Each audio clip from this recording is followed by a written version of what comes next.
Thank you, everyone. It is great to see you, and it's great to be around so many veterans and heroes, so I appreciate you taking the time to be here. You know, I was born and raised in a small rural town in South Carolina. 2 stoplights, 2,500 people. You couldn't think about doing something wrong without somebody already telling your mom. But we were the only Indian family in that small southern town. We weren't white enough to be white. We weren't black enough to be black. They didn't know who we were, what we were, or why we were there. And I remember when I would get teased on the playground, my mom would always say, your job is not to show them how you're different. Your job is to show them how you're similar. It's amazing how our country could use my mom's advice today. And even though they didn't know why we were there, my parents knew why we were there. Because there was never a day they didn't remind me, my brothers, and my sister how blessed we were to live in America. My mom started a business out of the living room of our home. 30 plus years later, it was a very successful business.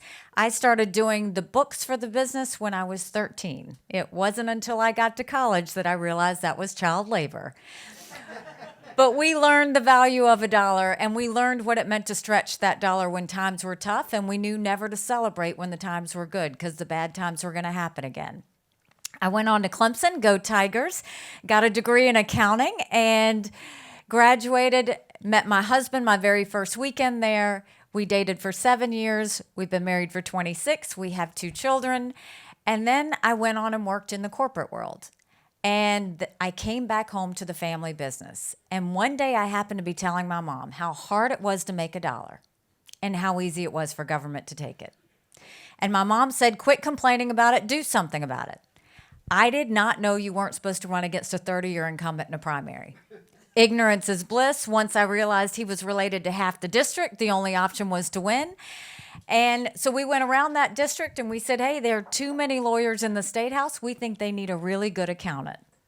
The district took a chance. I won, and then we got to work in the State House. And in South Carolina, a lot of bills were passed by voice vote. All in favor, say aye. All opposed, nay. The ayes have it. Yet one day there was a bill that crossed that would give legislators a pay raise. All in favor, say aye. All opposed, silence. The ayes have it. Yet to this day, you can't find anyone that says they voted themselves a pay raise. We had a Republican House, a Republican Senate, and a Republican governor. And I was furious. I went to the Speaker of the House, and I said, this is why people don't trust us. And I filed a bill that said anything important enough to be debated on the floor of the House or the Senate we need to be able to see the legislative votes on the record. And the Speaker said, put the bill away. We don't need to have it. We will decide what the public needs to see and what they don't. I remember going home to my husband saying, if I can't even get legislative votes on the record, what am I doing here? And he said, then fight. So I went around the state and said, did you know of all the bills passed in the House, only 8% were on the record?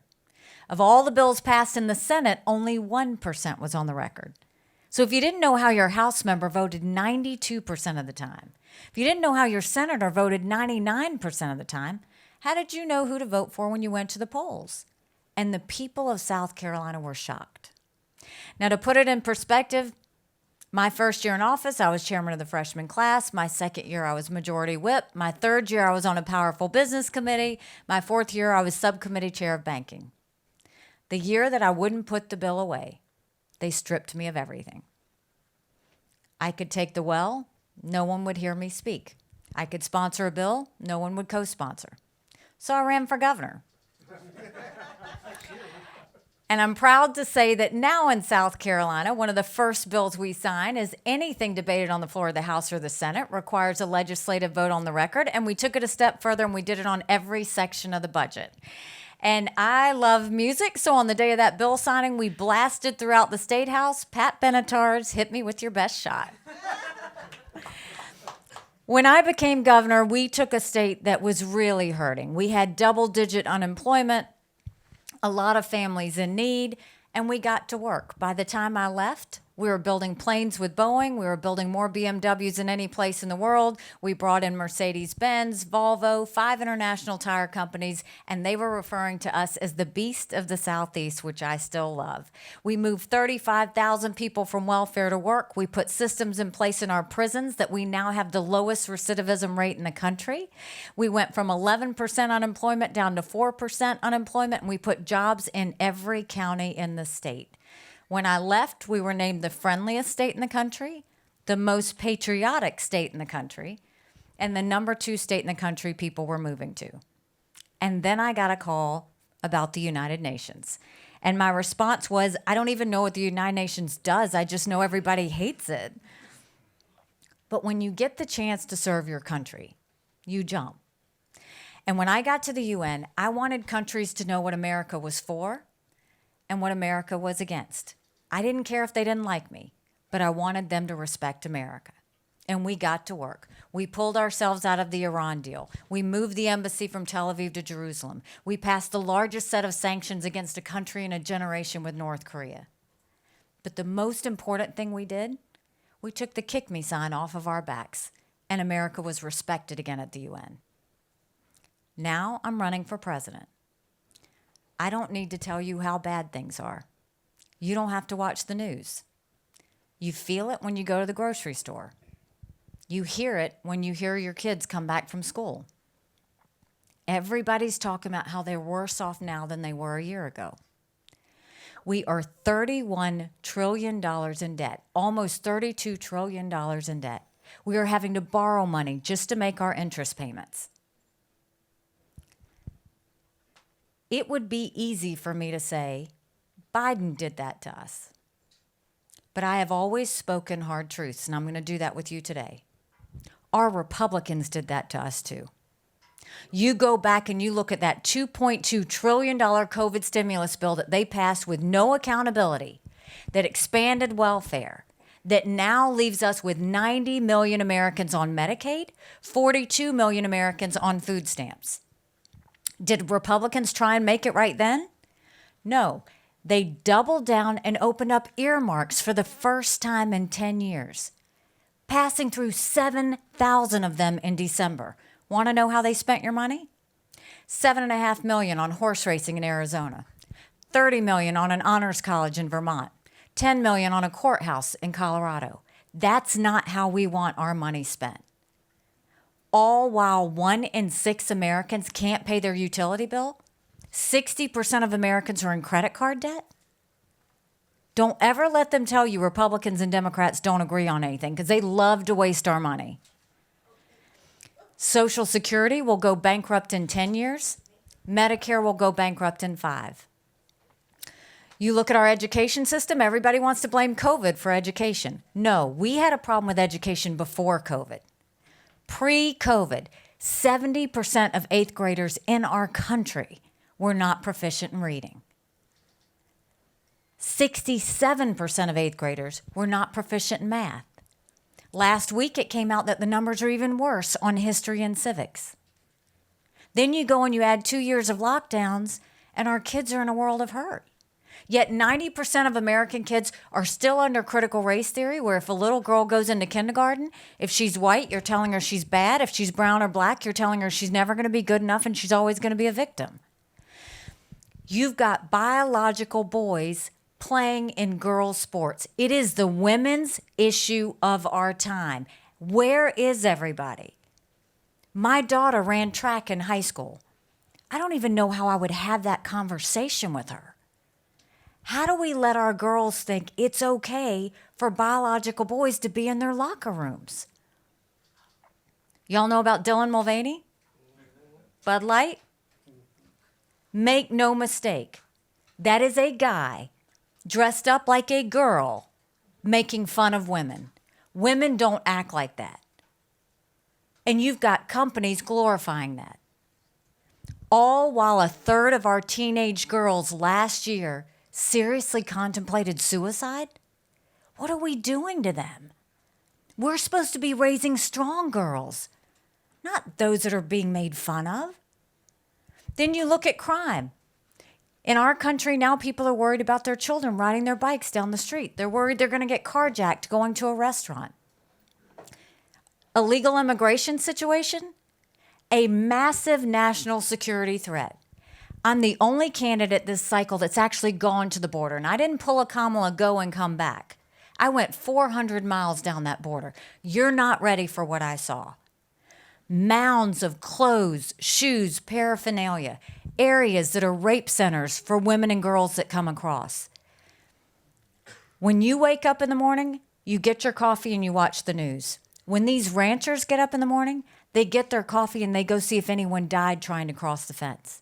They pick up whatever kids were left behind and turn them over to Border Patrol. I met with multiple sheriffs. They said before 7 a.m. they round up illegal immigrants, whichever ones they get, turn them over to Border Patrol. Border Patrol documents them and releases them until their court date years from now. And when I asked Border Patrol what job they were doing, they said, you want to know what we do? We're glorified babysitters. They don't let us do our job.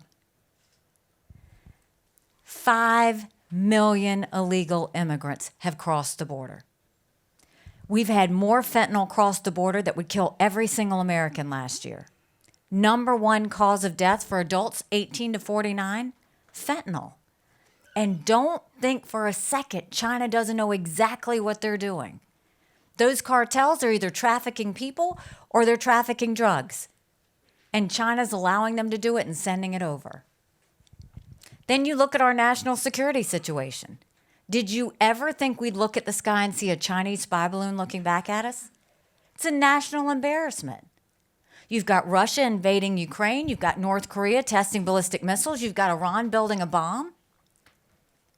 But make no mistake, none of this would have happened had we not had that debacle in Afghanistan.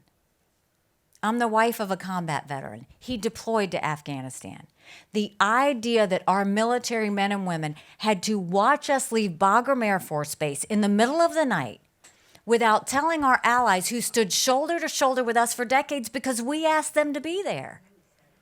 Think about what that told our friends. More importantly, think about what that told our enemies. You look at China, they're on the march. They're building up their military. They've got the largest naval fleet in the world. They have more air defense systems than we do. They just came out with the 5th generation fighter jet. Guess how they did it? By stealing our intellectual property. And we handed it to them on a silver platter. China steals $600 billion worth of intellectual property from us every year. President Xi leads a commission that said any company that does business in China has to cooperate with the Chinese military. Think about our tech companies. Think about all of your financial data. Think about all of your healthcare data. Think about your children's lifestyle data. And now know that the Chinese military has it. 400,000 acres of U.S. farmland, most recently near Grand Forks Air Force Base. Think about what we're doing. Nothing, right? So that's a lot of bad. It's hard to find anything good. But now I'm going to tell you what I told South Carolinians when I became governor. No more whining. No more complaining. Now we get to work. How do we fix it? When it comes to the economy, you pull back the $500 billion of unspent COVID dollars that we know are there. Rather than 87,000 IRS agents going after middle America, go after the hundreds of billions of dollars of COVID fraud that we know exist. If 15% of our budget is interest, quit borrowing, cut up the credit cards. As governor, I had to balance a budget. You have to balance a budget at home and in your businesses. Why is Congress the only group that is exempt from balancing a budget? It's why we have to have term limits in Congress. You then go and you look at the fact that they've never seen an earmark they didn't want. We will cut out spending. We'll cut out earmarks. We'll cut out borrowing. And I will veto any spending bill that doesn't take us back to pre-COVID levels. When it comes to education, as governor, I knew if a child couldn't read by 3rd grade, they were 4 times less likely to graduate high school. So we held our kids back in 3rd grade if they couldn't read. We brought in their parents. We did reading remediation with them. We did summer programs, and we set them up for success. We have to do that going forward. There should be complete and total transparency in the classroom. No parent should ever wonder what is being said or taught to their kids in school. We have one job. We have the right to know exactly what's being said to them. And then when it comes to education, parents should get to decide where their kids go to school. They should never be mandated by government based on their zip code. Then you look at our universities. We'll go and we'll tell them you either take Chinese money or you take American money, but the days of you taking both are over. We'll get that Chinese infiltration out of our schools. And we now see the dangers of what's happening with social media. We nip that one in the bud too. You go to every one of your tech companies and you say, show us your algorithms. They should have to show us what they're pushing. That's how we will find out why we're seeing what we're seeing and why our kids are seeing what they're seeing on social media. The second thing is every person on social media should have to verify who they are. Go according to their name. When you do that, guess what? National security. You get rid of the Russian bots, you get rid of the Iranian bots, you get rid of the Chinese bots that are trying to divide us right now based on race, religion, and everything else. That's how we'll get social media under control. And not only that, when someone's on social media and they have to show their own name, they know their pastor's watching and they know their family's watching and they'll start behaving and acting better. When it comes to crime, it's easy. Have the backs of your law enforcement, take the numbers of your criminals, make examples of them, and require your district attorneys to prosecute according to the law. No more weakening our penalties and making sure we have bond reform so that we keep people behind bars and make examples of them. And then when it comes to immigration, as governor, I signed one of the toughest illegal immigration laws in the country. We did a mandatory E-Verify program that required businesses have to prove that the people they hired were in this country legally. We will do a national E-Verify program. We will defund sanctuary cities. We will go back to remain in Mexico because guess what? Nobody wants to remain in Mexico. We will keep the provisions of Title 42, and instead of catch and release, we'll go to catch and deport. That's how you'll take care of illegal immigration in our country. And when it comes to national security, we let countries know what we expect of them, not being reactionary. Remember when that Russian plane hit the U.S. drone a couple weeks ago? What'd we do? Nothing. You know what I would have done? Put 2 more drones back up there in a fighter jet. We'd put our naval fleet back in the Black Sea because we never should have moved it in the first place. You have to put them on their heels. You have to let them know that we mean business. There were 2 things at the UN that Russia, China, and our enemies never wanted us to have.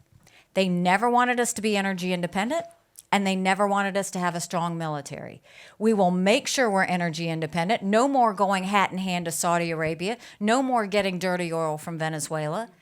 And when it comes to making sure we have a strong militaries don't start wars. Strong militaries prevent wars. And when you look at our military, is it strong? No, the recruitment is down 25%. When we were all growing up, what did we hear? You take care of those that take care of you. It's a basic American principle. Are we doing that right now? You tell me. We have 33,000 of our heroes that are homeless in this country. We should be ashamed. You've got 1 in 3 vets suffers from PTSD or thoughts of suicide. 17 veterans commit suicide every single day. Yet you have more post 9/11 troops and vets have died by suicide than they have by combat. What are we doing? But when they get back, what transition do they go through? I can tell you what my husband went through.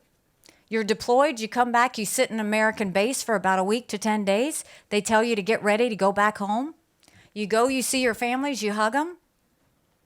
But when you hug them, the real work begins. Because when these veterans come back, many of them can't hear loud noises. Many of them can't be in crowds.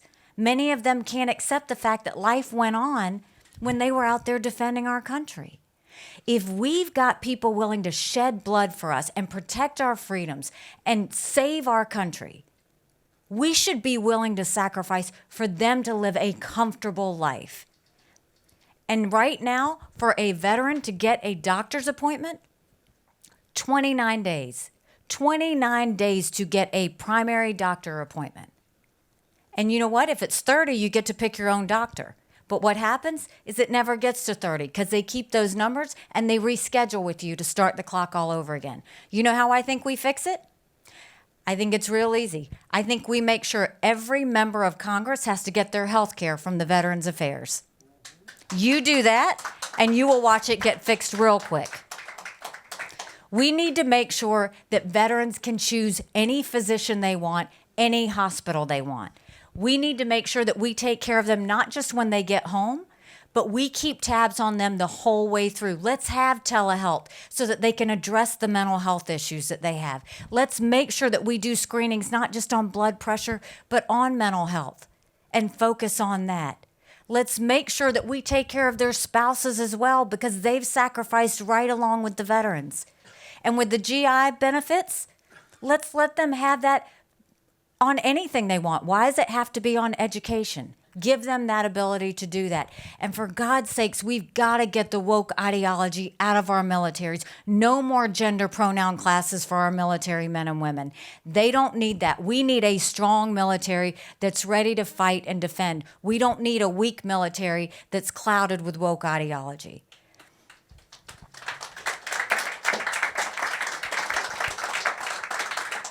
When we do that and we start taking care of those that take care of us, then we can make sure we fight for our freedoms the way we're supposed to. And you deal with enemies in the way only they know.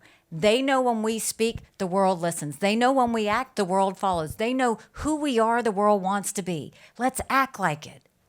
And that goes back to how we handle other countries.